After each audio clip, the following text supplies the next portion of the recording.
Well, we're joined now by the Conservative MP Jacob Rees-Mogg, who campaigned for the UK to leave the EU. Welcome to the programme. Thank you. Ken Clarke, will you support the call from Labour and Liberal Democrats for a vote on the government's initial negotiating position? Yes, I will, because the problem with the referendum was nobody voted for anything. No two Brexiteers were entirely agreed with each other on exactly what you would do in the event of them winning it. And we're now deeply immersed, because it's the most urgent problem, in trade arrangements with Europe and a lot of other countries and the rest of the world, which weren't the subject matter of the referendum in the faintest detail. And that reinforces, I think, the overriding constitutional position. We have a parliamentary democracy, and government is made better when it's accountable for the details of what it does to a representative parliament. Let's put that to Jacob Rees-Mogg, particularly the opening remark there, that no two Brexiteers had the same vision. So there has to be a vote on that initial negotiating stance. Well, I think this is wrong, and it's fascinating that none of the pro-Remainers asked for a debate on David Cameron's negotiating terms before he did his renegotiation.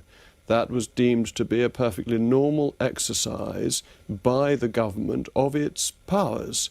It is unknown to have this type of vote on what a government may negotiate. Parliament scrutinises what has been done, but is it rather than authorised. It may be unknown, but is it wrong to have some sort of vote by Parliament, bearing in mind sovereignty was such a cornerstone of your whole campaign? Why deny Parliament that sovereignty? Parliament's not denied any vote or debate at all. It's having a vote tomorrow on an Opposition Day motion. It's had two statements. But that's not binding, is it, in any way? Well, the only binding votes that Parliament has are legislation.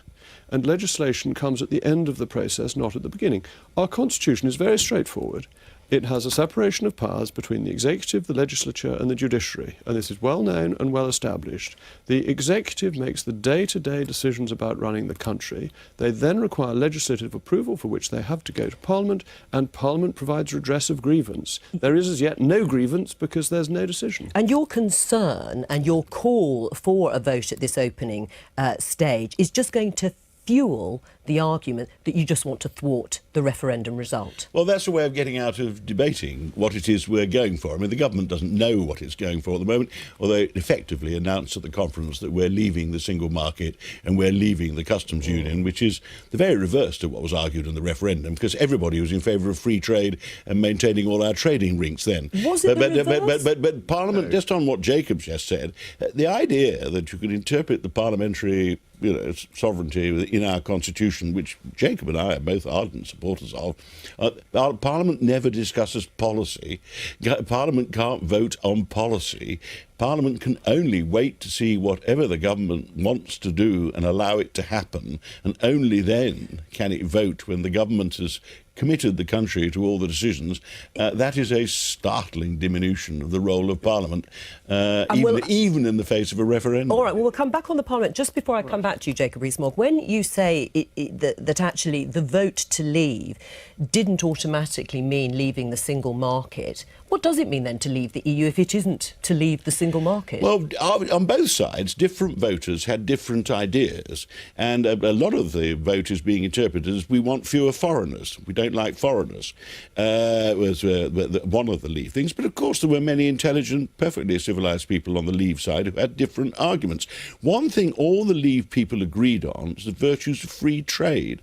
I mean, for 40 years I've been in a party divided over Europe, but the one thing we all agree on is how marvellous free trade is. Liam Fox still makes the case. But you can have free trade out of the single market. Now we're going protectionist and withdrawing from the market. Let me get Jacob Rees-Mogg to respond. That's wrong. The single market is not free trade. It is protectionism on a European scale. Outside the single market, outside the customs union, we can have genuine free trade. And people voted to leave the European Union. The single market and the customs union are the mainstay of the European Union. If we remain in those, we have not left the European Union. Well, Do you accept we've ruled that? out staying in. Right, but The key thing for the benefit of our children and grandchildren is to, if we possibly can, stay in the single market and the customs union, and Jacob agrees with me. Right, no, but hang on a second. I think that. Jacob Rees-Mogg is saying that the single market is an intrinsic part of being in the EU. If you leave the EU, you do leave the single The market. single market is the biggest free trade area in the world. 500 million population. There may be a lot of people It is in a free trade area. It's just that you don't want to be part of it. It's a regulated area. The thing about the All single markets are market is that it regulated. brings in EU regulation, the EU courts and EU law. If we remain in the single market, we remain in the European Union. We have to leave it. And we also have, crucially, customs barriers against the rest of the world, Sure. which in some cases are very high. Do you- So it's not free trade if we remain in the single market. Do you accept, though, that it wasn't explicit in the Vote Leave campaign, that actually it was left vague enough that somehow there was a reluctance to state very clearly at that point that voting to leave the EU would automatically, in the minds of the Vote Leave campaign, mean leaving the single market? I think that was obvious. That the It was point never of the- stated, though, clearly, but the was point- it? Well, Might have been obvious to you. Hold No, on, but many within Brit- the campaign, it was stated very clearly that once we left, we would need to negotiate a free trade agreement with the European Union. There would have been no need to do that if we remained in the single market. And the vote was about leaving the European Union. And yet the single market is the heart, the beating heart of the European Union. If we were still part of that, our blood circulation would be caused by the European Union. Right. With my medical analogy. I mean, you do accept that leaving the EU meant not being part of the European Parliament, not being part of the European Commission, not being part of those key EU institutions, including the single market. Yes, but different Brexiteers argued different things during the referendum, but the majority of them argued that leaving the European Union need have no effect on our economic relationships. When people said this is our biggest single market, it's the only set of countries with whom we have negotiated completely free entry for most of our goods and quite a lot of our services. We previously were trying to get more. When we argue, but it's very important to our future economics position, Brexiteers said, "Oh, that's all right. That they'll give us that because we're so important to them. We'll carry on as before." And first thing we're doing now is withdrawing from Right, it all. and on that basis, if you say it was obvious to everybody who voted leave that Britain would then leave the single market because, as you say, it's the beating heart of the EU, does that mean the government has a mandate to take us out of anything that has EU fingerprints on it? We have a mandate to leave the European Union. Sure. that So the means, European obviously, Aviation Safety Agency?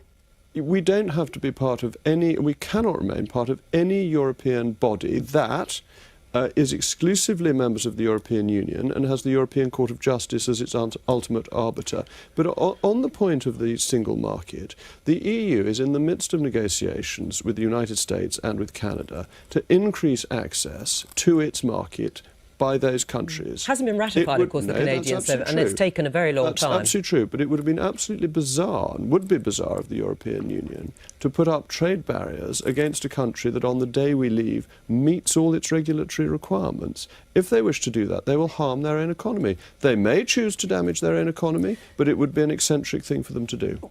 What do you say to this issue, that actually there would be this element of self-harm by the EU to punish Britain, if you like, for leaving the EU and then trying to negotiate some sort of trade deal, which Boris Johnson said we can have our cake and eat it, which for many people meant staying part of the single market and having all the benefits Boris and so was on. the mainstream campaigner what talking nonsense. Is that when he said that. a lever? I mean, is Jacob Rees-Mogg right that they won't actually harm themselves or risk tariffs being put on goods that they would like to import from Britain in these negotiations? Well, there will be some harm to the continental economy, that is right. But the things we're asking of them are things they can't possibly concede without every other country they have any trade relationship with, and some of the weaker member states demanding exactly the same. And once you say we're going to stop free movement of labour, your nationals are going to require work visas if they come in our bit of the single market. Once we say we're not going to obey the rules of the market, we're going to make them all British at first, but then when we can think of one we want to repeal, and at the moment the Brexiteers can't, we're going to change. We're going to look for some that we want to change to make them British. And we're not going to accept the European Court, because the European Court, the reason the EU works is the European Court enforces the treaty obligations on 28 governments who wouldn't otherwise agree. The last big case we had there was a triumph for us because we defeated attempts to exclude us from Eurozone financial markets. Yes, go on. Just want to say one thing. I think Mr. Clarke in that answer has shown why remaining in the single market means remaining in the European Union. He doesn't want to leave the European Union. He regrets the vote.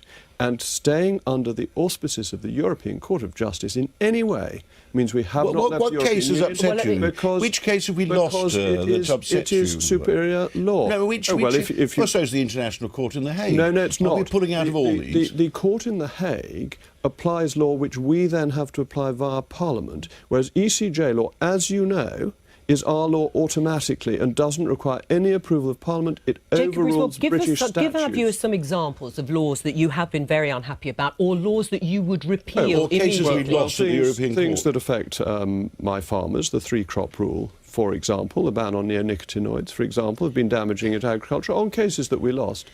All those years ago, the 48-hour working week, which was brought in under health and safety, when we had an opt-out under the social chapter, which the government, you remember, of negotiated. That's the point of it, that the European Court has been a politicising court pushing the ever-closer union of the European Union. Are these, Ken Clarke, key decisions that people would be worried? There are two big ones. One we did lose, that I was around when it happened.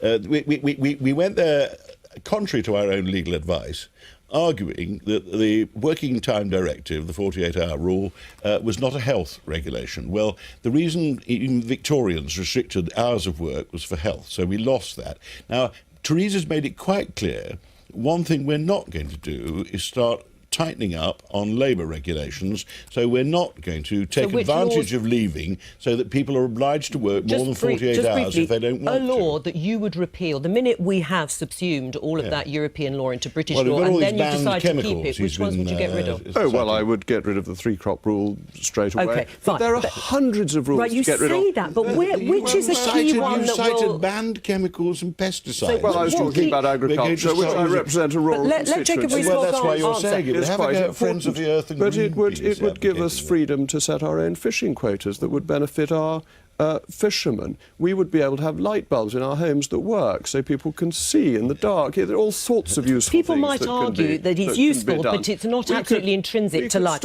We could stop having all these German cars poisoning us by chucking out diesel and fiddling the figures. All right, there are endless things we can do. Let's move on to Treasury figures out today, because there's been a pretty dramatic fall in the value of sterling.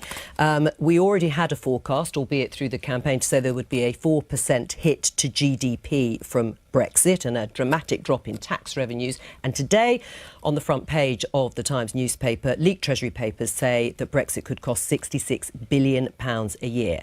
Now, are these all scare stories, Jacob Rees-Mogg, or are they the bumps in the road that Theresa May is talking about? The leaked Treasury paper is not a leaked paper. It's that very bad paper it put together, basically dishonest paper it put together during the Brexit campaign, where it said that if we left the European Union and then imposed tariffs on everybody who sells to us, we would have a bad economic time. It's a completely stupid paper, and the Treasury is undermining the government's own negotiating position, and it's really serious that the Treasury is behaving like this. Or is there any truth? Or as though it's abuse of its position. Right. Well, it's a bogus report. I accept that. Your point that there should be inquiry, but just looking at the economic figures. Let's look at sterling. Yeah, well, on sterling, and reports that there could be a 5 pence a litre put on petrol by the end of the week. Are those the bumps in the road? Well, the oil price has gone up, so that often has an effect on. Well, devaluation, the last two big devaluations in this country, in 1992, just before you took over as Chancellor of the Exchequer, and in 1931, when we went off the gold standard, led to enormous increases in the prosperity of the country. So this has nothing to do with Brexit? Oh no, Brexit has brought forward the devaluation of the pound, which was considered by both the IMF and the OECD to be overvalued in the first place. Right, and what about that? I mean, even Mervyn King is saying it's a welcome thing. We'll leave aside the fact we're going to join the WTO with no tariffs and all that. That's getting too technical, I agree. That was all settled by the referendum, apparently. A welcome change to this devaluation that was needed and will help devaluation, exports. since 2006, when we had the financial crash, we have devalued by 40%. We now have the worst current account deficit, usually most people call it the balance of payments, that we've had in our history. The Eurosceptic argument that junking your own currency is somehow a marvellous advantage, which they've peddled for years, is, I fear, an illusion, an absolute illusion. The markets did collapse. I agree. Given the state of affairs we have, it was probably slightly undervalued, but they collapsed because their judgment was the long-term outlook for the British economy was bad. I mean, we're no longer the fifth biggest economy in the world. We're the sixth now. All right, already. And we're going to go further if we're not careful. Just very, very briefly, and finally, Jacob Rees-Mogg, if being poorer as a nation for a short period of time, you may not believe we're going to be poorer as a nation at all. But if it is the price to pay for what you see as controlling borders and a return of sovereignty, is that worth it? We're going to be richer because we're going to be outside the dead-handed control of the European Union. We can set our own tariffs. We can have cheaper goods coming in. There's a ridiculous report from some lobby group yesterday saying the price of food will go up. It'll go down because we can reduce tariffs against the rest of the world, which in the EU we can't do. So all this scaremongering we should put to one side and look beautifully, as we do, at the picture behind you of broad sunlit uplands. Jacob Rees-Mogg. With that, thank you.